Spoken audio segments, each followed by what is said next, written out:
হাসি গান, সম্ভাবনায় জাগা আমাদের প্রাণ, জাগ্রত জনতার অবিনাশী গান, সম্ভাবনায় জাগা আমাদের প্রাণ, লাল সূর্যের মতো জ্বলে আর বলে একই দৃশ্যময় বাংলাদেশ, দেখি বিশ্বময় বাংলাদেশ, একই বিশ্বময় বাংলাদেশ, দেখি বিশ্বময় বাংলাদেশ। একই দৃশ্যময় বাংলাদেশ, দেখি বিশ্বময় বাংলাদেশ, এরই ধারাবাহিকতা শুরু করছি বাঙালি বিশ্বময় অনুষ্ঠান। প্রবাহমান নদী স্রোতের মতোই বাংলা শিল্প সাহিত্য সংস্কৃতির ধারা কাল পরিক্রমায় নানা বিবর্তনের মধ্য দিয়ে বাংলা সাহিত্য হয়েছে উর্বর প্রাঞ্জল। বাংলা সাহিত্যে যে কটি ধারা রয়েছে, শিশু সাহিত্য তার মধ্যে অন্যতম একটি জনপ্রিয় ধারা। শিশুদের জন্য রচিত সাহিত্য সমাদৃত হয়ে আসছে সকলের কাছে। আধুনিক বাংলা শিশু সাহিত্য সারা পৃথিবীতে একটি বিশেষ স্থান অধিকার করেছে। শিশু সাহিত্যের যে ধারা বর্তমান, তার অন্যতম পথিকৃৎ শ্রী উপেন্দ্র কিশোর রায়চৌধুরী, যার কথা বললে গর্বে আমাদের বুক ভরে ওঠে। আমাদের আজকের বাঙালি।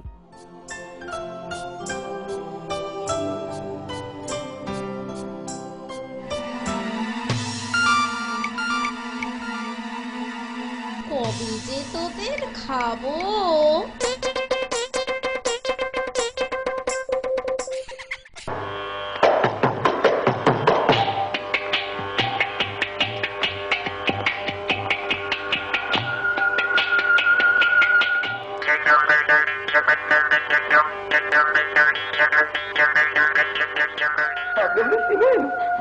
আপনি আমাদের নাম জানেন? নাম জানি, ধন জানি, সব জানি, রাজা দিল দূর করে, ঠাই নেই, ঠাই নেই, কোথা যাবি কি বা খাবি, জানা নেই, জানা নেই, জানা নেই। খাওয়া পড়া বেশ বেশ, খেতে চেয়ে হাত তালি, জামা চেয়ে হাত তালি, এর হাতে ওর হাতে মিলে তালি, আর কোন বার চাষ বল। এইসব চরিত্রের সঙ্গে পরিচয় নেই এমন বাঙালি কমই আছে। এদের সাক্ষাৎ পাওয়া যায় দুটি আশ্চর্য বই ও একটি গল্পে। বই দুটি হল বাঘ খেকো শিয়ালের ছানা ও টুনটুনির গল্প। কি করছিস লা টুনটুনি? দূর হ লক্ষ্মীছাড়ি বিড়ালনি।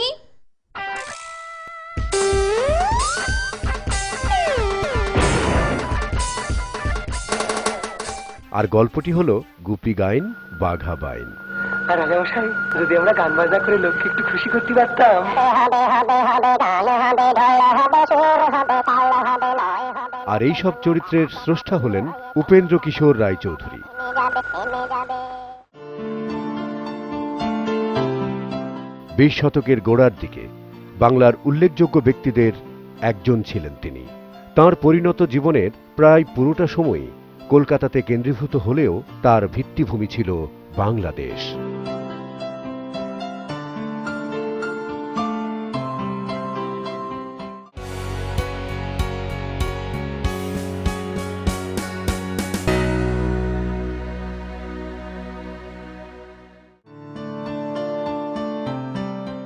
একাধারে লেখক, চিত্রকর, প্রকাশক, শখের জ্যোতির্বিদ, বেহালাবাদক ও সুরকার।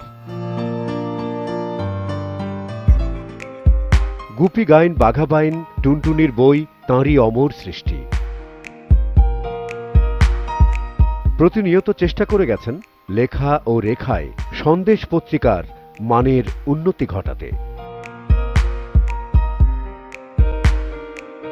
মুদ্রণ শিল্পের তিনি ছিলেন একজন বিশেষজ্ঞ। রঙিন ফটোগ্রাফিতেও তিনি ছিলেন পুরোধা ব্যক্তি। ফটোগ্রাফিকে বলা হয় থাকে সাইলেন্ট মিউজিক, নীরব সঙ্গীত। তো এইরকম একটি কনসেপশন থেকে, দৃষ্টিভঙ্গি থেকে তিনি কাজ শুরু করলেন। তার প্রথম প্রেম কিন্তু প্রবল প্রেম ছিল কিন্তু শিশু সাহিত্যের প্রতি। লন্ডন থেকে একটা পত্রিকা বেরোতো, পেনরোজ অ্যানুয়াল, যেখানে এ সমস্ত আলোকচিত্র এবং মুদ্রণ সম্পর্কিত লেখা প্রকাশিত হতো। সেখানে উপেন্দ্র কিশোর রায়চৌধুরী লিখতেন। উপেন্দ্র কিশোরী ছিলেন একমাত্র ভারতীয় যার লেখা প্রবন্ধ শুধু হাতে কলমে নয়, নিজের গবেষণা নিয়ে পেনরোজ পিক্টোরিয়াল অ্যানুয়াল পত্রিকায় প্রবন্ধ ছাপা হতো। তার সঙ্গে তার নিজের তোলা ছবিও থাকত। বিশেষজ্ঞদের জন্যই প্রকাশিত প্রতিটি প্রবন্ধই বিদগ্ধ মহলে শুধু সাড়া ফেলেনি, ছবি মুদ্রণের মান বাড়াতেও সাহায্য করেছিল।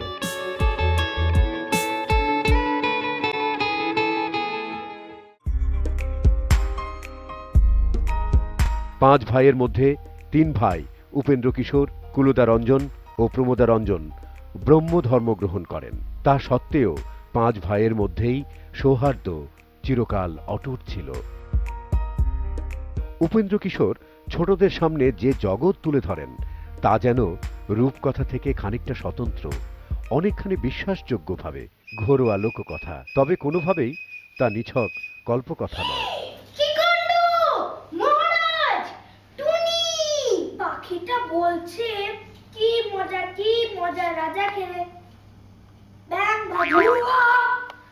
আরে গেল টুনটুনি পালিয়ে গেল।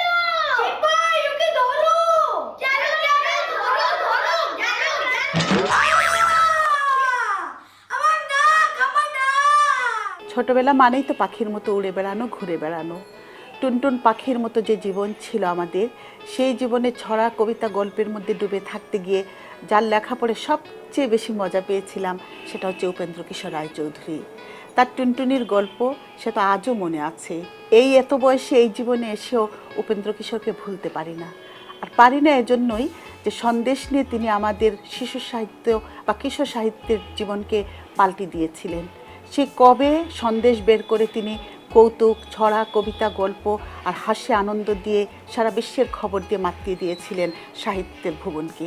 উপেন্দ্র কিশোর রায় মানেই কিন্তু আমাদের সুন্দর সোনালী শৈশব, আনন্দময় ছোট ছোট কথা, গুপিবাইন, বাঘাবাইনের হাস্যরস সব কিছুই আমাদের মন ছুঁয়ে যায়। আমাদের এই দেশ মাটিতে উপেন্দ্র কিশোর জন্ম নিয়েছিলেন এ কথা ভাবতে খুব ভালো লাগে তার সেই লেখাগুলোর কথা স্মরণ করতে। ছোটবেলার ময়মনসিংহে মা ও ঠাকুরমারা একসময় এইসব গল্প শোনাতেন। রাতের খাবার তৈরি না হওয়া পর্যন্ত এইসব গল্প শুনিয়ে তাদের জাগিয়ে রাখা হতো। আচ্ছা তোরা উঠতে পারবি? গ্রন্থটি সত্যি এক অসাধারণ কৃতিত্বের নিদর্শন। গল্পগুলি মৌলিক নয়, কিন্তু কালোত্তীর্ণ মনে হয়। তবে দেখি তো। স্নেহে কোমল, রসে টইটুম্বুর, এগুলির মধ্য দিয়ে বাংলার গ্রাম জীবনকে উঁকি মেরে দেখা যায়। এ দেখা যেন অনন্তকালের।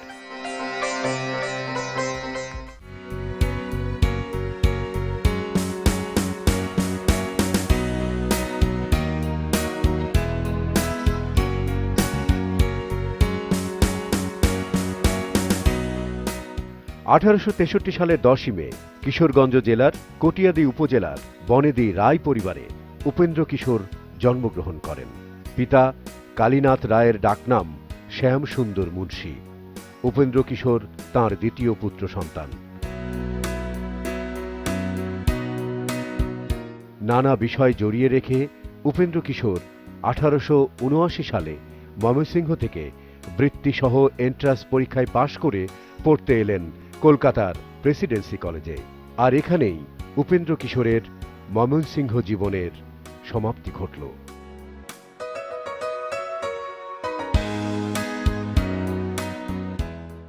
তাঁর পরিণত জীবনের প্রায় পুরোটা সময়ই কলকাতাতে কেন্দ্রীভূত হলেও তার ভিত্তিভূমি ছিল বাংলাদেশ।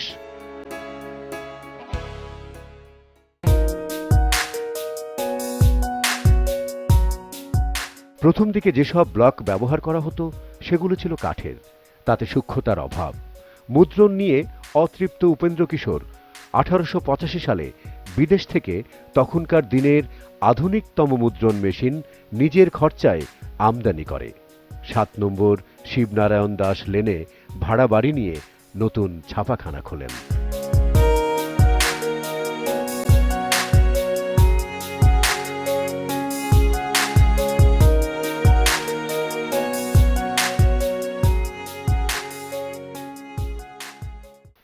এই সময় তার দিনগুলি কাটত খুব উৎকণ্ঠায়।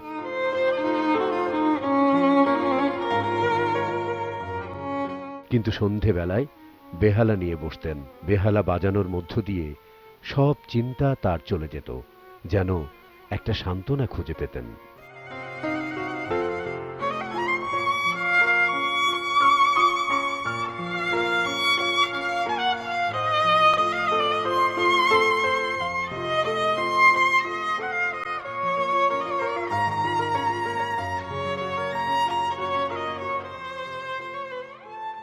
ব্রাহ্ম সমাজে একটা মূল বক্তব্য ছিল শিশু কিশোরদের মনকে আলোকিত করা, ভুবনকে উজ্জ্বল করা, দীপ্ত করা, প্রসন্ন করা এবং চারপাশের পৃথিবী সম্পর্কে, জগৎ সম্পর্কে তাকে অবহিত করা। ব্রাহ্ম সঙ্গীত লিখতে গিয়ে সুর প্রয়োগ করলেন। বেহালা শিক্ষা একটা বই আছে, বেহালা কি করে শিখতে হয়, এবং উপেন্দ্র কিশোর রায়চৌধুরী একটা বই লিখলেন 1896 সালে।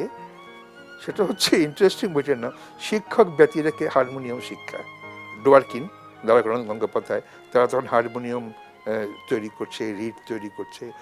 রবীন্দ্রনাথ ইনভলভ ছিলেন, উপেন্দ্র কিশোর সরাসরি সম্পৃক্ত ছিলেন হারমোনিয়াম তৈরির পেছনে। 1886 সালে 23 বছরের উপেন্দ্র কিশোরের সঙ্গে বিশিষ্ট সমাজ সংস্কারক, ব্রাহ্ম সমাজের স্বাধীন চেতা নেতৃস্থানীয় দ্বারকনাথ গঙ্গোপাধ্যায়ের প্রথম কন্যা বিধুমুখীর বিবাহ হয়। ততদিনে কলকাতার 13 নম্বর কর্নওয়ালিস স্ট্রিটের ব্রাহ্ম সমাজের মন্দিরের বিপরীতে লাহাদের বাড়ির দোতলায় কয়েকটি ঘর ভাড়া নিয়ে উপেন্দ্র কিশোরের সংসার জীবন শুরু হয়। উপেন্দ্র কিশোর ছিলেন 6টি সন্তানের জনক। এদের মধ্যে বড় ছিলেন কন্যা সুখলতা, তারপর ছেলে সুকুমার রায়, তারপর পূর্ণলতা, সুবিনয়, শান্তিলতা এবং সুবিমল। সেই সময় রায় পরিবার থাকতেন সুকিয়া স্ট্রিটে। শিশু সাহিত্যের পাশাপাশি সাহিত্যেও আরেকটি দুরুধিগম্য ধারাতে পা ফেলেছেন উপেন্দ্র কিশোর রায়।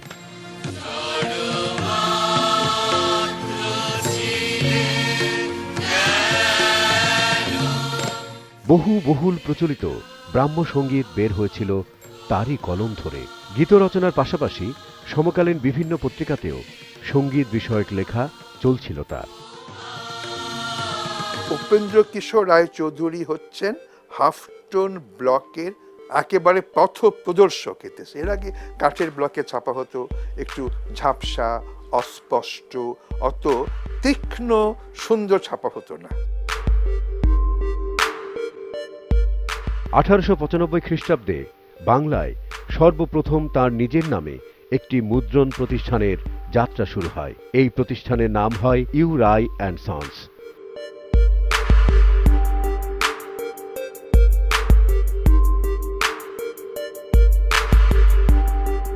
উপেন্দ্র কিশোর রায়চৌধুরী কিন্তু এদেশে প্রথম ইউ রায় সন্স স্টার্ট করলেন। বিলেত থেকে তিনি অনেক যন্ত্রপাতি আমদানি করলেন। তখনও কিন্তু এই ফটোগ্রাফিক স্ক্রিনের নকশা, হাফটোন স্ক্রিনের নকশা ছিল না, স্ক্রিন ছিল না। তিনি নকশা কেটে, নকশা এঁকে লন্ডন থেকে যন্ত্রপাতি আনিয়ে এই তৈরি করলেন তার কলকাতার বাড়িতে।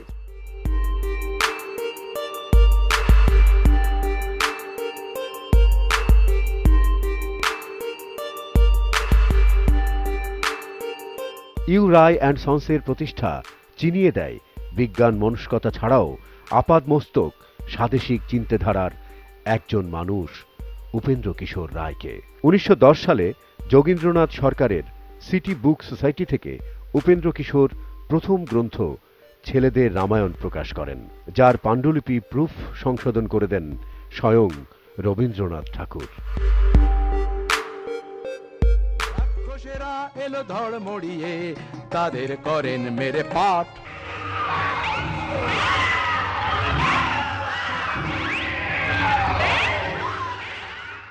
এরপর বের করলেন মহাভারতের গল্প।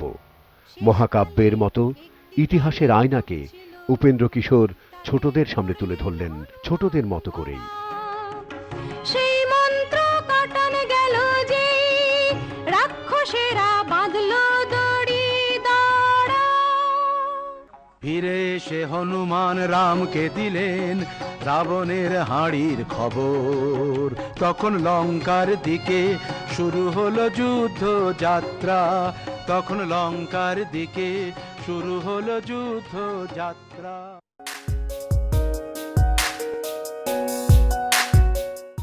উপেন্দ্র কিশোরের সাহিত্য সৃষ্টির বড় অংশই এই ঐতিহ্য তুলে ধরার কাজে ব্যবহৃত।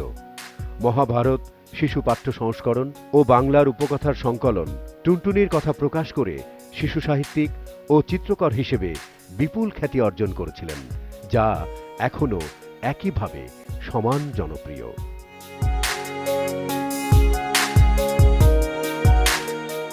ছোটবেলায় এই ময়মনসিংহের অঞ্চলের, হাওড় অঞ্চলের, কিশোরগঞ্জ অঞ্চলের নানা রকম গল্প শুনতেন এবং গল্পগুলোতে ছিল শিয়ালের গল্প, কুমিরের গল্প, টুনটুনির গল্প। জার্মানিতে গ্রিম ব্রাদার্সরা যেভাবে গ্রামাঞ্চলে ঘুরে ফোক টেলসগুলোকে কালেক্ট করেছিল, আমাদের দেশেও reverend Lal Behari Dey folk tales of Bengal সম্পাদনা করে আমাদের দেশে গ্রাম বাংলায় প্রচলিত গল্পগুলোকে সংগ্রহ করে প্রমাণ করেছিল যে অসাধারণ গল্প বলার একটা কৃতিত্ব আমাদের দেশে রয়েছে। উপেন্দ্র কিশোর রায়চৌধুরী খুব ছোট ছোট বাক্যে চিত্রময় ভাষায় এই গল্পগুলোকে লিখলেন। টুনটুনি সেই চকচকে টাকাটি দেখতে পেয়ে তার বাসায় এনে রেখে দিলে আর ভাবলে, ইস, আমি কত বড় লোক হয়ে গেছি। রাজার ঘরে যে ধন আছে, আমার ঘরে সেই ধন আছে। তারপর থেকে সে খালি এই কথাই ভাবে আর বলে, রাজার ঘরে যে ধন আছে, টুনির ঘরেও সে ধন আছে। রাজার ঘরে যে ধন আছে, টুনির ঘরেও সে ধন আছে। ছোটবেলা থেকে আমি গল্পের বইয়ের পোকা ছিলাম, আর একটু বড় হবার পর আমার মনে হতে লাগলো গল্প পড়ার মধ্যে যে আনন্দ, গল্প বলাতেও সমান আনন্দ। তাই বেছে নিলাম উপেন্দ্র কিশোর রায়চৌধুরীর টুনটুনির বই থেকে 8টি গল্প।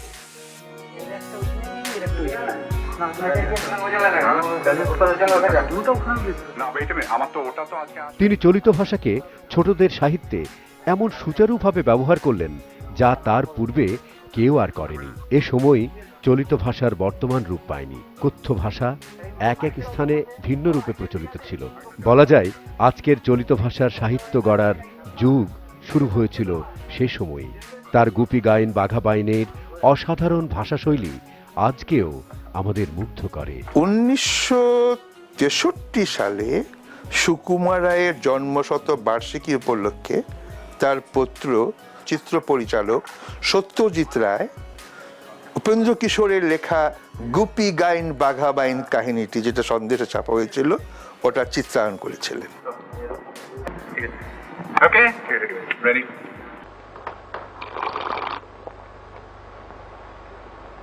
নাম কি? আগে আমার নাম, নাম জিজ্ঞেস করছি। নাম বলো, নাম বলো, বলো নাম বলো। আগে আমার নাম শ্রী গোপীনাথ কাই। নিবাস আমলকি। তোমার ভর্তুকি। তো তুমি সেই গুপি বাঘা এমন ইমেজ নিয়ে আসলো যেটা উপেন্দ্র কিশোর মুদ্রণে ছিল, সে একদম একটা নতুন ধারায় নিয়ে আসলো শিশুদের মনোজগৎকে আলোকিত করার ক্ষেত্রে। তৃতীয় সুরটা কি?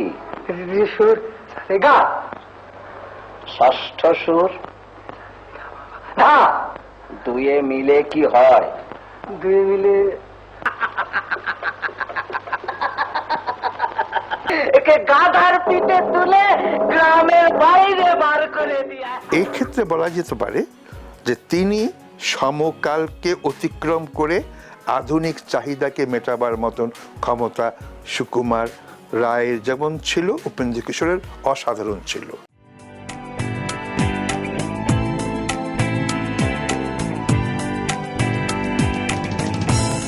111 বছর পূর্তি হল সন্দেশ পত্রিকার। উপেন্দ্র কিশোর রায়চৌধুরী যার হাত দিয়ে এই শিশু পত্রিকাটি যাত্রা শুরু করেছিল, এটা আমাদের জাতীয় গর্ব, বাঙালির গর্ব, এবং এটা সকলে জানা উচিত যে অনেকে এটা বিস্মৃত হয়ে গেছে এই পার্টিকুলার এই ব্যাপারটা। 1913 সালের এপ্রিল মাসে উপেন্দ্র কিশোরের সম্পাদনায় প্রকাশিত হয় সন্দেশ পত্রিকাটি।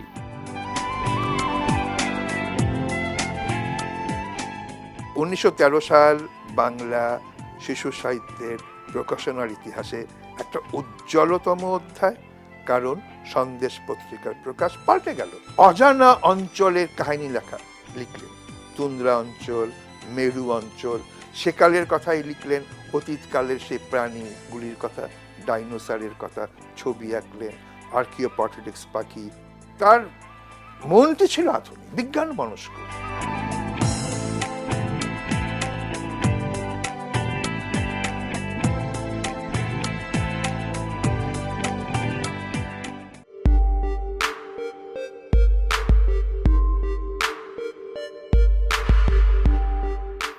মুদ্রণের পরিপাট্য ঝকঝকে ছবি ও লেখার প্রথম সংখ্যা থেকেই এই পত্রিকা পাঠকদের প্রিয় হয়ে ওঠে। সন্দেশ এই পত্রিকাটি এতই বর্ণাঢ্য, আলোকিত, উজ্জ্বল, মুদ্রণ পারিপাট্যে আধুনিক ছিল যে এখনো অনেকে মনে করে সন্দেশকে অতিক্রম করা যায়নি। বুদ্ধদেব বসুর মতো লোক শৈশবে সন্দেশ পত্রিকা পেয়ে খুব আলোড়িত হয়ে স্মৃতিকথা লিখেছেন যে আমার আশার দিগন্তে হরিণের মতন ছুটে আসতো মাসে মাসে সন্দেশ পত্রিকা। 1914 সালে উপেন্দ্র কিশোর সুকিয়া স্ট্রিট থেকে 100 নম্বর গড়পাড় রোডে সপরিবারে তার নিজের বাড়িতে উঠে আসেন। এই বাড়ির সামনের দিকে ছিল মুদ্রণ কার্যের ব্যবস্থা, আর পেছনের দক্ষিণাংশে ছিল বসত বাটি। উপেন্দ্র কিশোর রায় প্রতিনিয়ত চেষ্টা করে গেছেন লেখা ও রেখায়। সন্দেশ পত্রিকার মানের উন্নতি ঘটাতে গিয়ে নানা পরীক্ষা নিরীক্ষা করেছিলেন তিনি। লেখক নির্বাচন থেকে মুদ্রণ, সকল বিষয়ে তিনি ছিলেন ব্যতিক্রমী। উপেন্দ্র কিশোর মোট 32টি সন্দেশের সংখ্যা সম্পাদনা করেন। সন্দেশ পত্রিকা নিছক একটি ছোটদের সাহিত্য পত্রিকা নয়, এর সঙ্গে জড়িত বাঙালির আবেগ, নির্মল স্বচ্ছ শিশুদের উপযোগী সাহিত্যকর্ম, যা পড়ে বড়রাও সমান আনন্দ পায়।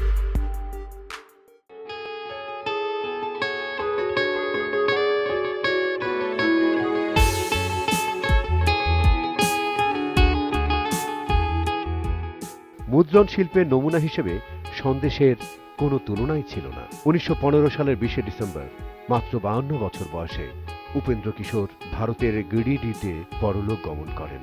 উপেন্দ্র কিশোর রায়ের স্বপ্ন সফল হয়েছিল।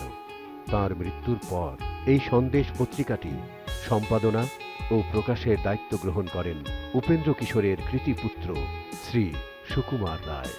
উপেন্দ্র কিশোর রায়ের হাত ধরেই বাংলা শিশু সাহিত্যে একটা স্পষ্ট অবয়ব গড়ে উঠেছিল, হয়েছিল বাংলা শিশু সাহিত্যের অমর যাত্রা। উপেন্দ্র কিশোর না পড়তে পাওয়া বাঙালির শৈশব আসলে তো দমকা হওয়া বঞ্চিত বৈশাখের মতো দণ্ডপ্রাপ্তই। উপেন্দ্র কিশোরের বইয়ের সংখ্যা খুব বেশি নয়, কিন্তু তার রচিত বইগুলো শিশু মনের চঞ্চলতাকে জাগিয়ে তোলে। আমাদের পারিবারিক ও সামাজিক বিন্যাস বদলে যাচ্ছে, এবং সেই বদলের প্রক্রিয়াতেই চুরি হয়ে গেছে আমাদের সন্তানের শৈশব। এখন আর বাঁশবাগানের মাথার উপরে চাঁদ ওঠে না। ষোলকবলা কাজলা দিদিরাও উপাখ্যানের পাতা থেকে মৃতপ্রায়। সে আর ঘুমোতে যায় না ঘুমপাড়ানি মাসি পিসির গল্প শুনে। শৈশব নেই, সুতরাং শিশু সাহিত্য নেই নকশিকাথা শীতল পাটির মাঠে। শিশু সাহিত্য বলতে আজও আমরা যার কাছে ফিরে যাই, তিনি হলেন উপেন্দ্র কিশোর। ঠিক 100 বছর আগে উপেন্দ্র কিশোরের হাত ধরেই শিশু সাহিত্যের একটা স্পষ্ট অবয়ব গড়ে উঠেছিল, হয়েছিল বাংলা শিশু সাহিত্যের প্রতিষ্ঠা। আজ এ পর্যন্তই। আগামী সপ্তাহে আবার দেখা হবে আরেক বাঙালি বিশিষ্ট কণ্ঠশিল্পী সুমন কল্যাণপুরের আলোকিত বর্ণাঢ্য জীবনকর্মের উৎসের বিস্তারিত নিয়ে।